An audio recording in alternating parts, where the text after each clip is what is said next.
Walk into any store today and protein is shouting at you.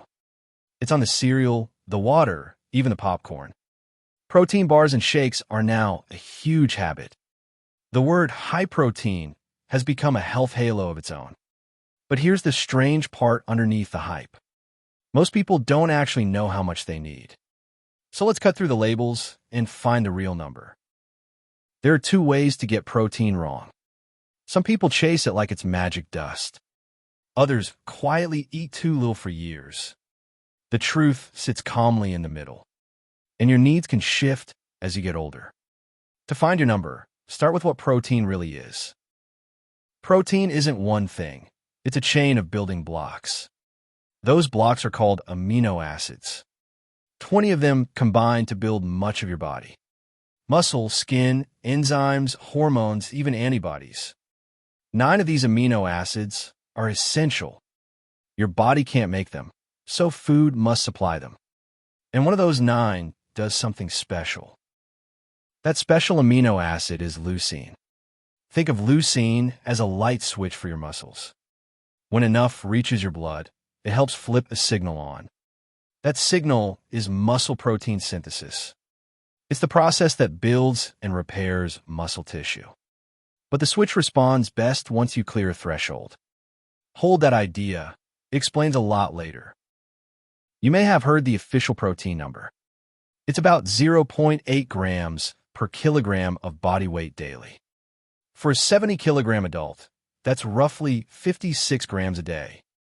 It sounds precise and authoritative. And it is an official, well-studied figure. But almost everyone misreads what it means. The RDA was set to prevent deficiency. It's the amount that keeps most people from shortfall. In other words, it's a floor, not a goal. It answers how little can I get away with. It doesn't answer how much helps me thrive. For strong, healthy aging, that's the wrong question. So what does the better question reveal? For preserving muscle, research often points higher than 0.8.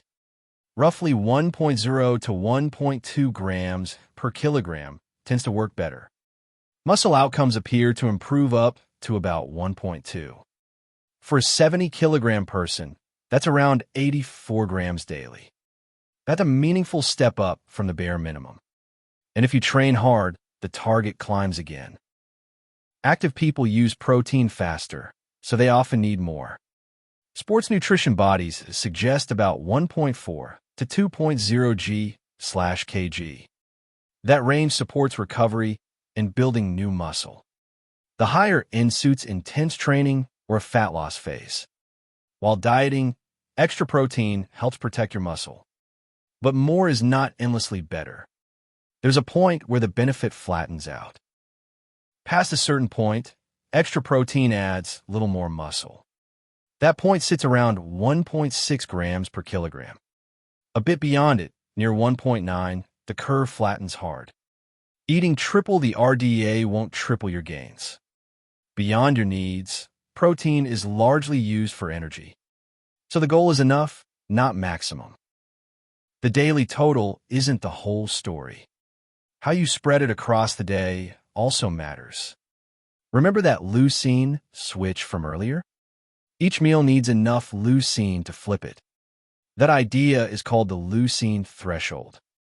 Miss it, and the muscle-building signal stays quiet. A practical target is about 25 to 30 grams per meal. Spread that across at least 3 meals. That clears the threshold several times a day. One huge dinner dose is less effective than spreading it. Many people backload most of their protein at night. Adding protein to breakfast is often the easiest fix. Protein has 2 underrated perks for weight. First, it's the most filling of the 3 nutrients. It tends to keep hunger quieter for longer. That can make eating less feel easier. Second, digesting protein burns more energy than carbs or fat. It's a small effect, but it adds up. So protein helps appetite and metabolism, modestly. Now, where should that protein come from? Animal protein is called complete. It has all 9 essential amino acids in good amounts. It's also rich in leucine, a strong muscle signal. But some patterns, like lots of red and processed meat, may raise cardiovascular risk over time. So the source still matters for your heart.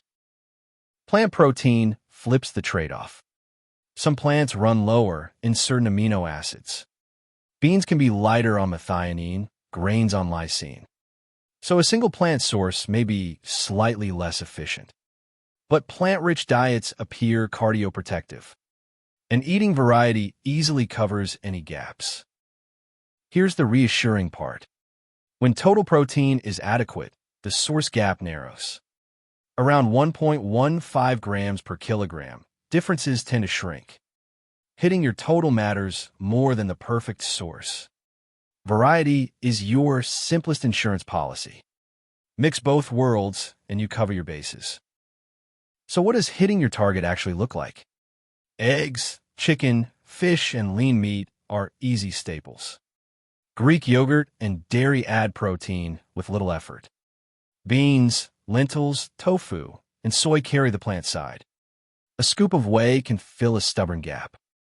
Build each meal around one solid protein source. Do that, and the numbers mostly take care of themselves. One group needs more protein, but often gets less. Older adults. With age, muscle responds less to the build signal. Scientists call this anabolic resistance. It means they may need more protein per meal. Yet appetite often shrinks, so intake drops. That mismatch has a name worth knowing. That name is sarcopenia.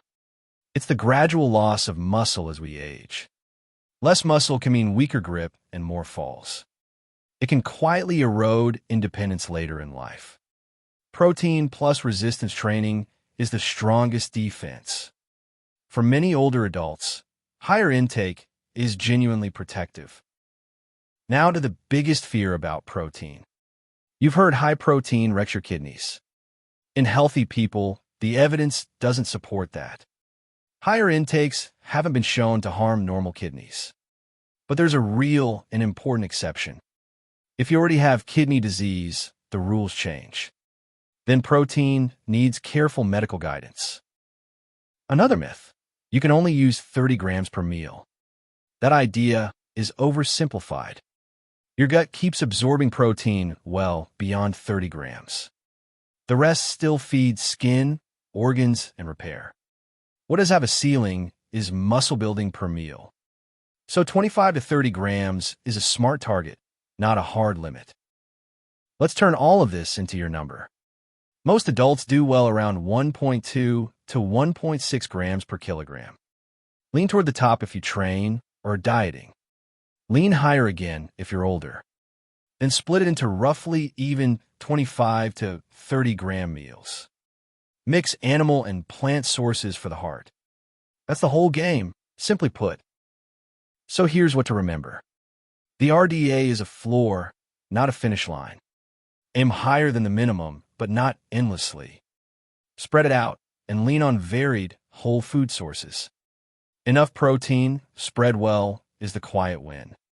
This is general information, not medical advice. Thanks for watching Calorie Recipe. Eat with intention.